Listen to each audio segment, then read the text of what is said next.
ಯಾಕೆ ಪೇಜಾವರ ಶ್ರೀಗಳೇ ಅವರ ಟಾರ್ಗೆಟ್? ಯಾಕೆ ಸನಾತನ ಧರ್ಮ ಅಂದ್ರೆ ಅವರಿಗೆ ಇಷ್ಟೊಂದು ಅಸಹನೆ? ಮಾತೆತ್ತಿದ್ರೆ ಅಂಬೇಡ್ಕರ್ ಆಶಯದಂತೆ ನಡ್ಕೊಳ್ಳಿ ಅಂತ ಹೇಳಿ ಸ್ವಾಮೀಜಿಗಳಿಗೆ ಸಂವಿಧಾನದ ಪಾಠವನ್ನ ಮಾಡ್ತಾ ಇದ್ದೀರಾ. ಇಲ್ಲಿವರೆಗೂ ಕೂಡ ಅಂಬೇಡ್ಕರ್ ಆಶಯಕ್ಕೆ ವಿರುದ್ಧವಾಗಿ, ಅವರ ರಚಿತ ಸಂವಿಧಾನದ ವಿರುದ್ಧವಾಗಿ ನೀವ್ಯಾರೂ ಕೂಡ ನಡ್ಕೊಂಡೇ ಇಲ್ವಾ? ನೀವಾಗ್ಲಿ, ನಿಮ್ಮ ಪಕ್ಷದ ಸರ್ವೋಚ್ಚ ನಾಯಕರಾಗ್ಲಿ ಆತ್ಮಸಾಕ್ಷಿನ ಮುಟ್ಕೊಂಡು ಹೇಳಿ. ಇಲ್ಲಿವರೆಗೂ ಸೈಲೆಂಟ್ ಆಗಿದ್ದಂತಹ HC ಮಹದೇವಪ್ಪನವರು ಒಮ್ಮೆಲೆ ಎದ್ದು ಬಂದ್ರು. ನಮಸ್ಕಾರ ವೀಕ್ಷಕರೇ. ಮೊನ್ನೆ ಬೆಂಗಳೂರಿನಲ್ಲಿ ಸಂತ ಸಮಾವೇಶದಲ್ಲಿ ಪೇಜಾವರ ಶ್ರೀಗಳು ಸೇರಿದಂತೆ ಅನೇಕ ಸ್ವಾಮೀಜಿಗಳು, ಮಠಾಧೀಶರು ಪಾಲ್ಗೊಂಡಿದ್ದರು. ಈ ವೇಳೆ ಮಾತನಾಡಿದಂತಹ ಪೇಜಾವರ ಶ್ರೀಗಳು, ನಮ್ಮ ಹಿಂದೂ ಧರ್ಮವನ್ನ ಗೌರವಿಸುವ, ನಮ್ಮ ಭಾವನೆಗಳಿಗೆ ಗೌರವ ನೀಡುವ, ಮೌಲ್ಯವನ್ನು ನೀಡುವಂತಹ ಸರ್ಕಾರವನ್ನು ನಾವು ಆಯ್ಕೆ ಮಾಡಬೇಕು ಅಂತ ತಮ್ಮ ಅಭಿಪ್ರಾಯವನ್ನು ವ್ಯಕ್ತಪಡಿಸಿದರು. ಶ್ರೀಗಳು ಏನ್ ಹೇಳಿದ್ರು ಒಮ್ಮೆ ನೋಡ್ಕೊಂಡು ಬನ್ನಿ. ಹಿಂದೂಗಳ ಭಾವನೆಯನ್ನು ಗೌರವಿಸುವ ಸರ್ಕಾರವನ್ನು ನಾವು ತರಲಿಕ್ಕೆ ಸಾಧ್ಯ ಆಗ್ತಾ ಇಲ್ಲ. ಯಾವುದೋ ಆಸೆ ಆಮಿಷಗಳಿಗೆ ನಾವು ಬಲಿಯಾಗಿ ನಮ್ಮನ್ನು ಹಿಂದೂ ಧರ್ಮವನ್ನು ವಿಧ್ವಂಸಗೊಳಿಸ್ತೇವೆ ಅಂತ ಸಂಕಲ್ಪ ಮಾಡಿ ಹೊರಟಿರತಕ್ಕಂತಹ ಪಕ್ಷಗಳನ್ನು ಸರ್ಕಾರದಲ್ಲಿ ತಂದು ನಿಲ್ಲಿಸ್ತಾ ಇದೆ. ಪೇಜಾವರ ಶ್ರೀಗಳು ಈ ರೀತಿ ಮಾತನಾಡಿದ್ದೆ ತಡ ಅತ್ತ ಕಾಂಗ್ರೆಸ್ನ ಹಿರಿಯ ನಾಯಕ, ಹಿರಿಯ ಸಚಿವ HC ಮಹದೇವಪ್ಪ ಅದೆಲ್ಲಿದ್ರೋ ಏನೋ ದುತ್ತಂತ ಎದ್ದು ಬಂದು ಸನಾತನ ಧರ್ಮದ ಗುರುಗಳನ್ನ, ಪೇಜಾವರ ಶ್ರೀಗಳನ್ನ ಟಾರ್ಗೆಟ್ ಮಾಡಿ ಮಾತನಾಡಿದ್ದಾರೆ. ಇಷ್ಟುದ್ದ ಲೆಟರ್ ಅನ್ನ ಬರೆದು ಅವರಿಗೆ ಸಂವಿಧಾನದ ಪಾಠವನ್ನ ಮಾಡಿದ್ದಾರೆ. ಏನ್ ಬರ್ತಿದ್ದಾರೆ ಅಂದ್ರೆ, ಶ್ರೀಗಳೇ, ಜಾತಿ ಮತ್ತು ಧರ್ಮದ ಶ್ರೇಷ್ಠತೆಯ ಕಾರಣಕ್ಕೆ ಅಸಮಾನತೆ, ಅವಮಾನ ಮತ್ತು ದೌರ್ಜನ್ಯದ ಕೂಪವಾಗಿದ್ದ ಸನಾತನ ಧರ್ಮದ ಕೆಟ್ಟ ನಡವಳಿಕೆಗಳನ್ನ ದೂರ ಮಾಡಿ ಸ್ವಾತಂತ್ರ್ಯ, ಸಮಾನತೆ ಮತ್ತು ಭ್ರಾತೃತ್ವವನ್ನ ಎತ್ತಿ ಹಿಡಿಯುವ ಮಹೋನ್ನತ ಉದ್ದೇಶದಿಂದ ಬಾಬಾ ಸಾಹೇಬ್ ಅಂಬೇಡ್ಕರ್ ಅವರು ಸಂವಿಧಾನವನ್ನ ಈ ದೇಶಕ್ಕೆ ನೀಡಿದ್ದಾರೆ. ಭಾರತದ ಪ್ರಜೆಗಳಾದ ನಾವು ಏನ್ ಮಾಡಬೇಕು ಎಂಬ ಕರ್ತವ್ಯ ಪ್ರಜ್ಞೆಯ ಜೊತೆಗೆ ನಮ್ಮ ಹಕ್ಕುಗಳು ಯಾವುವು ಎಂಬುದನ್ನು ಸಹ ಅದರಲ್ಲಿ ಸ್ಪಷ್ಟವಾಗಿ ಹೇಳಲಾಗಿದೆ. ಸಮಾನತೆಯ ಸಂಜೀವಿನಿಯಾದ ಬಾಬಾ ಸಾಹೇಬರ ಸಂವಿಧಾನದ ಕುರಿತಂತೆ ಅಸಹನೆ ತೋರುವುದನ್ನ ಬಿಟ್ಟು ಸಂವಿಧಾನ ಹೇಳಿದ ಆಶಯಕ್ಕೆ ಅನುಸಾರವಾಗಿ ನಡೆಯಿರಿ ಅಂತ ವಿನಂತಿಸುವೆ. ಇಷ್ಟುದ್ದ ಲೆಟರ್ ಅನ್ನ ಬರೆದಿದ್ದಾರೆ HC ಮಹದೇವಪ್ಪನವರು. ಮೊನ್ನೆ ಜೈಪುರದಲ್ಲಿ ಮುಸ್ಲಿಂ ಧರ್ಮಗುರುಗಳು, ಮುಸ್ಲಿಂ ಮುಖಂಡರು ವಕ್ಫ್ ತಿದ್ದುಪಡಿ ಕಾಯ್ದೆ, ಇವಾಗೇನು ಕೇಂದ್ರ ಸರ್ಕಾರ ತಿದ್ದುಪಡಿ ಮಾಡೋಕೆ ಹೊರಟಿದೆ, ಇದರ ವಿರುದ್ಧವಾಗಿ ನಾವೆಲ್ಲರೂ ಕೂಡ ಒಂದಾಗಬೇಕು, ಧ್ವನಿ ಎತ್ತಬೇಕು ಅಂತ ಹೇಳಿ ಸಭೆಯನ್ನ ನಡೆಸಿದ್ರು, ಸಮಾಲೋಚನೆ ಮಾಡಿದ್ರು. ಆದ್ರೆ ಇದ್ಯಾವುದಕ್ಕೂ ಕೂಡ HC ಮಹದೇವಪ್ಪನವರು ಸೇರಿದಂತೆ ಕಾಂಗ್ರೆಸ್ನ ಯಾವ ನಾಯಕರು ಆಕ್ಷೇಪವನ್ನು ವ್ಯಕ್ತಪಡಿಸಲಿಲ್ಲ, ವಿರೋಧವನ್ನು ವ್ಯಕ್ತಪಡಿಸಲಿಲ್ಲ, ತುಟಿಕ್ ಪಿಟಿಕ್ ಅಂದಿಲ್ಲ. ಮೊನ್ನೆ ಬೆಂಗಳೂರಿನಲ್ಲಿ ಸಂತ ಸಮಾವೇಶ ನಡೆದಾಗ ಸಂತರು ಹಲವಾರು ಅಭಿಪ್ರಾಯಗಳನ್ನ ವ್ಯಕ್ತಪಡಿಸಿದ್ರು. ಇಲ್ಲಿವರೆಗೂ ಸೈಲೆಂಟ್ ಆಗಿದ್ದಂತಹ HC ಮಹದೇವಪ್ಪನವರು ಒಮ್ಮೆಲೆ ಎದ್ದು ಬಂದ್ರು. ಸಂತರು ಏನ್ ಮಾತನಾಡಿದ್ರು ಅಲ್ಲಿ ಅಂತ ಅಂದ್ರೆ, ಹಿಂದೂ ಧರ್ಮ ಅಪಾಯದಲ್ಲಿದೆ, ಹಿಂದೂ ಧರ್ಮದ ಸಂರಕ್ಷಣೆ ಆಗ್ಬೇಕು, ದೇವಸ್ಥಾನಗಳ ಸ್ವಾಯತ್ತತೆ ನಮಗ್ ಬೇಕು, ಸರ್ಕಾರದ ಅಧೀನದಿಂದ ದೇವಸ್ಥಾನಗಳನ್ನ ಆಚೆಗಿಡ್ಬೇಕು, ವಕ್ಫ್ ಬೋರ್ಡ್ ಏನಿದೆ ಅದನ್ನ ಸಂಪೂರ್ಣವಾಗಿ ತೆಗೆದು ಹಾಕಬೇಕು. ಈ ರೀತಿಯಾಗಿ ಅನೇಕ ಮಠಾಧೀಶರು ತಮ್ಮ ಕಳವಳವನ್ನ, ತಮ್ಮ ಅಭಿಪ್ರಾಯವನ್ನ ವ್ಯಕ್ತಪಡಿಸಿದ್ರು. ಚುನಾವಣೆಯ ಸ್ವಲ್ಪದ ಹಿಂದಿನ ದಿನಗಳಲ್ಲಿ ಮತ್ತೆ ನಾವೆಂತ ಈ ಥರ ಸೇರುವ ರೀತಿಯಲ್ಲಿ ಸೇರಿ ಯಾವ ಪಕ್ಷಕ್ಕೆ ನಾವು ಕೊಡಬೇಕು, ಈ ರೀತಿ ಒಂದು ಡಿಸೈಡ್ ಮಾಡಿದರೆ ಖಂಡಿತವಾಗಿ ಎಲ್ಲಿ ಓಟ್ ಇರ್ತದೋ ಅವ್ರು ಹೇಳಿದಾಗೆ ಕೆಲಸಗಳು ನಡೆಯೋದು ಕಾಣುತ್ತೆ. ಇನ್ನು ವಕ್ಫ್ ಬೋರ್ಡ್ ಬಗ್ಗೆ ಹೇಳೋದಾದರೆ, ಅದನ್ನು ಖಂಡಿತವಾಗಿ ಮುಸ್ಲಿಂ ರಾಷ್ಟ್ರಗಳಲ್ಲೇ ಇಲ್ಲದ ಕಾನೂನು ನಮ್ಮ ದೇಶದಲ್ಲಿದೆ. ಹಾಗಾಗಿ ಅದನ್ನು ತೆಗೆದೇ ಹಾಕುವುದು ಬಹಳ ಸೂಕ್ತ. ಯಾವುದೋ ಒಂದು ಮಾಡಿಫಿಕೇಷನ್ ಮಾಡೋದಕ್ಕಿಂತ ತೆಗೆದು ಹಾಕುವುದೇ ಬಹಳ ಸೂಕ್ತ.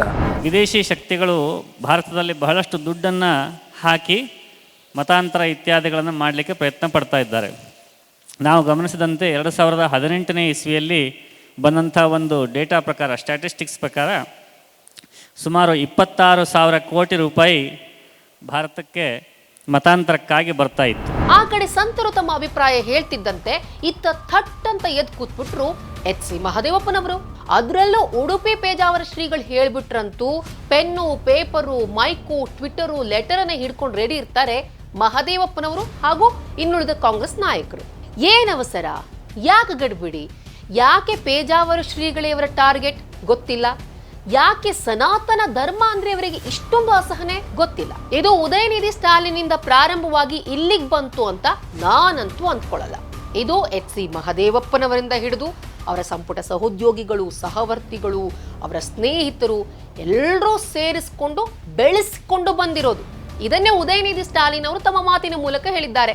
ಹಿಂದೂ ಧರ್ಮವನ್ನ, ಸನಾತನ ಧರ್ಮವನ್ನ ಸಂಪೂರ್ಣವಾಗಿ ನಿರ್ಮೂಲನೆ ಮಾಡಬೇಕು ಅಂತ ಮಾತೆತ್ತಿದ್ರೆ ಅಂಬೇಡ್ಕರ್ ಆಶಯದಂತೆ ನಡ್ಕೊಳ್ಳಿ ಅಂತ ಹೇಳಿ ಸ್ವಾಮೀಜಿಗಳಿಗೆ ಸಂವಿಧಾನದ ಪಾಠವನ್ನ ಮಾಡ್ತಾ ಇದ್ದೀರಾ. ನಮ್ಮ ಸಂವಿಧಾನ, ನಿಮ್ಮ ಸಂವಿಧಾನ, ಅಂಬೇಡ್ಕರ್ ಅವರು ಬರೆದಂತ ಸಂವಿಧಾನ, ಇಡೀ ಜಗತ್ತಿನಲ್ಲೇ ಶ್ರೇಷ್ಠವಾದಂತಹ ನಮ್ಮ ಸಂವಿಧಾನ ಏನ್ ಹೇಳುತ್ತೆ?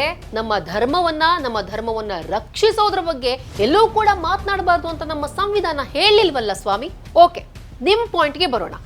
ಅಂಬೇಡ್ಕರ್ ಆಶಯದಂತೆ ನಡೆದುಕೊಳ್ಳಿ ಅಂತ ಯಾವಾಗ್ಲೂ ಮಾತೆತ್ತಿದ್ರೆ ಹೇಳ್ತಿರ್ತೀರಾ, ಇನ್ನೊಬ್ರಿಗೆ ಕ್ಲಾಸ್ ಮಾಡ್ತಾ ಇರ್ತೀರಾ.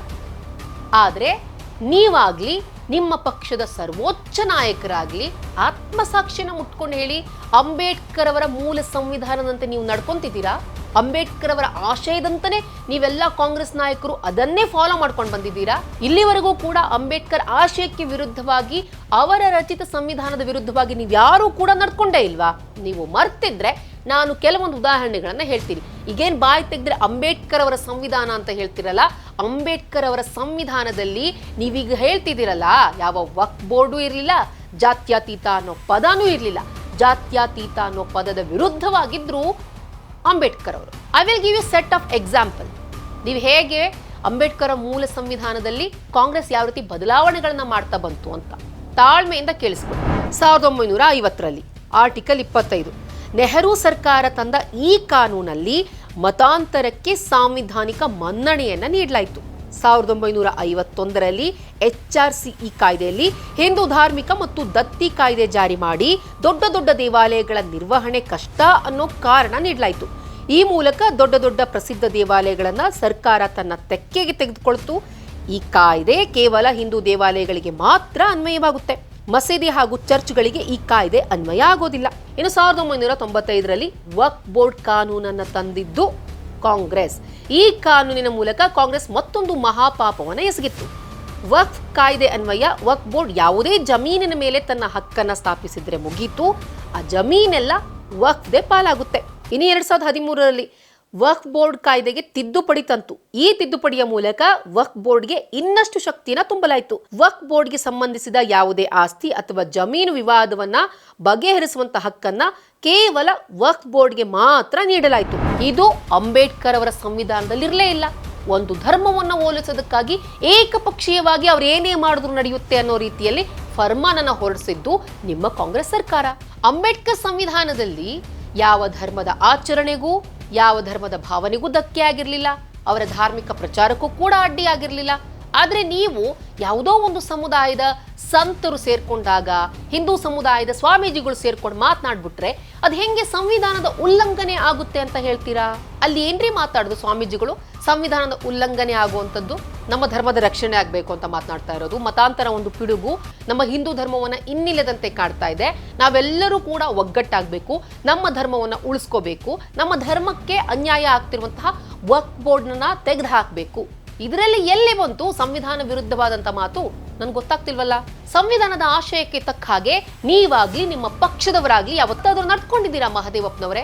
ಸ್ವಾತಂತ್ರ್ಯ ಬಂದ ನಂತರ ಜನರಿಂದ ಆಯ್ಕೆಯಾದಂತಹ ರಾಜ್ಯ ಸರ್ಕಾರಗಳನ್ನ ನಿಮ್ಮದೇ ಕಾಂಗ್ರೆಸ್ ಸರ್ಕಾರ ಕಿತ್ತು ಹಾಕಿಲ್ವಾ? ಅಂಕಿಅಂಶಗಳನ್ನ ನೋಡಿ, ಬರೋಬ್ಬರಿ 90 ಸರ್ಕಾರಗಳನ್ನ ಕೇಂದ್ರದಲ್ಲಿ ಕಾಂಗ್ರೆಸ್ ಅಧಿಕಾರದಲ್ಲಿದ್ದಾಗ ಕಿತ್ತು ಹಾಕಿದೆ. ಇದು ಸಂವಿಧಾನದ ಆಶಯಕ್ಕೆ ವಿರುದ್ಧವಾಗಿ ನಡ್ಕೊಂಡಂತೆ ಅಲ್ವಾ? ಎಲ್ಲಾ ಧರ್ಮದವರನ್ನ ಸಮಾನವಾಗಿ ಕಾಣಿ ಅಂತ ಹೇಳ್ತೀರಾ. ನೀವು ಆ ರೀತಿ ನೋಡ್ತಿದ್ದೀರಾ? ಈ ವಕ್ಫ್ ಕಾನೂನು ನಿಮ್ಗೆ ಯಾವ ಆಂಗಲ್ ನಲ್ಲಿ ಸಮಾನತೆ ಅಂತ ಅನ್ಸುತ್ತೆ ಸ್ವಾಮಿ? ಇದು ಸಂವಿಧಾನದ ಮೂಲ ಆಶಯಕ್ಕೆ ವಿರುದ್ಧವಾಗಿದೆ ಅಂತ ನಿಮ್ಗೆ ಅನ್ನಿಸ್ತಾ ಇಲ್ವಾ? ವಕ್ಫ್ಗೆ ಅಗಾಧವಾದ ಪವರ್ ಅನ್ನ ಕೊಟ್ಟೋರು ಯಾರು? ನಿಮ್ಮ ಸರ್ಕಾರ. ಅಷ್ಟೊಂದು ಅಗಾಧವಾದ ಪವರ್ ಅನ್ನ ಯಾಕೆ ಕೊಟ್ರಿ? ನಿಮ್ಮ ರಾಜಕೀಯ ಲಾಭಕ್ಕಾಗಿ. ಸಂವಿಧಾನದ ಆಶಯಗಳಿಗೆ ವಿರುದ್ಧವಾಗಿ ನಡ್ಕೊಳ್ತಿರುವ ಒಂದು ರಾಜಕೀಯ ಪಕ್ಷದ ರಾಜಕೀಯ ಮುಖಂಡರಾದ ನೀವು ಒಂದು ಧರ್ಮದ ಸಂತರಿಗೆ ಸಂವಿಧಾನದ ಪಾಠವನ್ನ ಮಾಡೋಕ್ ಹೊರಟಿದ್ದೀರಲ್ಲ, ಏನ್ ಅವಸರ ನಿಮ್ಗೆ? ಏನ್ ಗಡ್ಬಿಡಿ ನಿಮ್ಗೆ? ಮೊನ್ನೆ ಏನು ಸಂತರ ಸಮಾವೇಶ ನಡೀತಲ್ಲ, ಆ ಸಮಾವೇಶದಲ್ಲಿ ಪೇಜಾವರ ಶ್ರೀಗಳು ಮಾತ್ರ ಇರಲಿಲ್ಲ. ಯಾಕೆ ನೀವು ಪೇಜಾವರ ಶ್ರೀಗಳಿಗೆ ಮಾತ್ರ ಲೆಟರ್ ಬರೆದ್ರಿ? ಇನ್ನುಳಿದ ಸ್ವಾಮೀಜಿಗಳಿಗೂ ಕೂಡ ಲೆಟರ್ ಬರಬಹುದಿತ್ತಲ್ಲ, ಅವರನ್ನೇ ಯಾಕೆ ಟಾರ್ಗೆಟ್ ಮಾಡ್ತಿದ್ದೀರಾ? ನಮ್ಮ ದೇಶದಲ್ಲಿ ವಾಕ್ ಸ್ವಾತಂತ್ರ್ಯ ಇದೆ. ಈ ವಾಕ್ ಸ್ವಾತಂತ್ರ್ಯವನ್ನ ಕೊಟ್ಟಿದ್ದು ಸಂವಿಧಾನವೇ. ಅವರು ಅವರ ಅಭಿಪ್ರಾಯವನ್ನ ವ್ಯಕ್ತಪಡಿಸಬಹುದು, ನೀವು ಮಾತನಾಡಬಹುದು. ನನಗೆ ಅವ್ರು ಎಲ್ಲೂ ಕೂಡ ಮಾತನಾಡಿದ್ದು ತಪ್ಪು ಅಂತ ಅನ್ಸ್ಲಿಲ್ಲ. ಹಾಗಂತ ನೀವು ಕೂಡ ಪ್ರಶ್ನೆ ಕೇಳಿದ ತಪ್ಪು ಅಂತ ನಾನು ಹೇಳ್ತಿಲ್ಲ. ನಿಮ್ಮ ನಾಯಕ ರಾಹುಲ್ ಗಾಂಧಿ ಹೋದಲ್ಲಿ ಬಂದಲ್ಲೆಲ್ಲ ಸಂವಿಧಾನದ ಪಾಕೆಟ್ ಪುಸ್ತಕವನ್ನ ಇಟ್ಕೊಂಡು ಸಂವಿಧಾನದ ಬಗ್ಗೆ ಮಾತನಾಡ್ತಿರ್ತಾರೆ. ನಿಮ್ಮ ಈ ನಡವಳಿಕೆಯ ಬೂಟಾಟಿಕೆಯನ್ನ ಜನ ಕಂಡಿದ್ದಾರೆ. ಇನ್ನು ಎಲ್ಲಿವರೆಗೆ ಈ ರೀತಿ ಮಾತಾಡ್ತಾ ಹೋಗ್ತೀರಾ? ಮಾತನಾಡುವವರ ಬಾಯಿ ಮುಚ್ಚಿಸ್ತೀರಾ. ಇನ್ನು ನೀವೊಬ್ರೇನಾ? ಇನ್ನು ನಿಮ್ಮದೇ ಪಕ್ಷದ ಇನ್ನೊಬ್ಬ ನಾಯಕರು BK ಹರಿಪ್ರಸಾದ್ ಅವರು, ಅವ್ರಿಗೆ ಗೊತ್ತಿಲ್ಲ ಪೇಜಾವರ ಶ್ರೀಗಳನ್ನ ಕಂಡ್ರೆ ನಕ್ಕಶಿಕಾಂತ ಯಾಕೆ ಉರಿದುಕೊಳ್ತಾರೆ ಅಂತ. ಈ ಹಿಂದೆ ಒಮ್ಮೆ ಹೇಳಿದ್ರು ಅವರು, ನೀವು ಕಾವಿ ಬಿಟ್ಟು ರಾಜಕೀಯಕ್ಕೆ ಬನ್ನಿ, ಪಾಲಿಟಿಕ್ಸ್ ಮಾಡಬೇಡಿ ಅಂತ. ಈಗಲೂ ಮಾತನಾಡಿದ್ದಾರೆ ಇದೇ ಒಂದು ಸಂತರ ಸಮಾವೇಶದಲ್ಲಿ ಸ್ವಾಮೀಜಿಗಳು ಕೊಟ್ಟ ಹೇಳಿಕೆಗೆ ವಿರುದ್ಧವಾಗಿ. ಸ್ವಾಮೀಜಿಗಳಿಗೆ ಯಾಕೆ ಸಂವಿಧಾನದ ಮೇಲೆ ನಂಬಿಕೆ ಇಲ್ಲ ಅಂತ ಗೊತ್ತಾಗ್ತಾ ಇಲ್ಲ.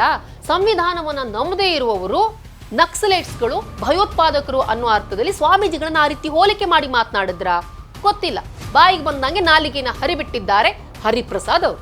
ಯಾರಾದ್ರೂ ನಿಮ್ಗೆ ವ್ಯತಿರಿಕ್ತವಾಗಿ ಹೇಳಿಕೆ ಕೊಟ್ರೆ ಸಂವಿಧಾನನ ಓದ್ಕೊಳ್ಳಿ, ಬುದ್ಧನ ಓದ್ಕೊಳ್ಳಿ, ಬಸವಣ್ಣನ ಓದ್ಕೊಳ್ಳಿ ಅಂತ ಹೇಳ್ತೀರಾ. This is your standard slogan. ಈ ಸ್ಲೋಗನ್ನ ಮೀರಿ ಜನ ತುಂಬಾ ಮುಂದಕ್ಕೆ ಹೋಗಿದ್ದಾರೆ. ಜನರಿಗೆ ನಿಮ್ಮ ಬೂಟಾಟಿಕೆ ಅರ್ಥ ಆಗಿದೆ. ಜನ ಬೆಳೀತಾ ಇದ್ದಾರೆ. ನೀವು ಬುದ್ಧಿ ಕಲಿರಿ, ನೀವು ಕೂಡ ಬೆಳೀರಿ. ಈ ಸಣ್ಣತನವನ್ನ ಬಿಟ್ಬಿಡಿ. ಈ ವಿಡಿಯೋ ಇಷ್ಟ ಆದ್ರೆ ಲೈಕ್ ಮಾಡಿ, ಶೇರ್ ಮಾಡಿ, ಕಮೆಂಟ್ ಮಾಡಿ. ಹಾಗೆ ನೀವೇನು ನಮ್ಮ ಹೊಸ ದಿಗಂತ ಡಿಜಿಟಲ್ ಚಾನೆಲ್ನ ಸಬ್ಸ್ಕ್ರೈಬ್ ಆಗಿಲ್ಲ ಅಂದ್ರೆ ಈ ಕೂಡಲೇ ಸಬ್ಸ್ಕ್ರೈಬ್ ಆಗಿ.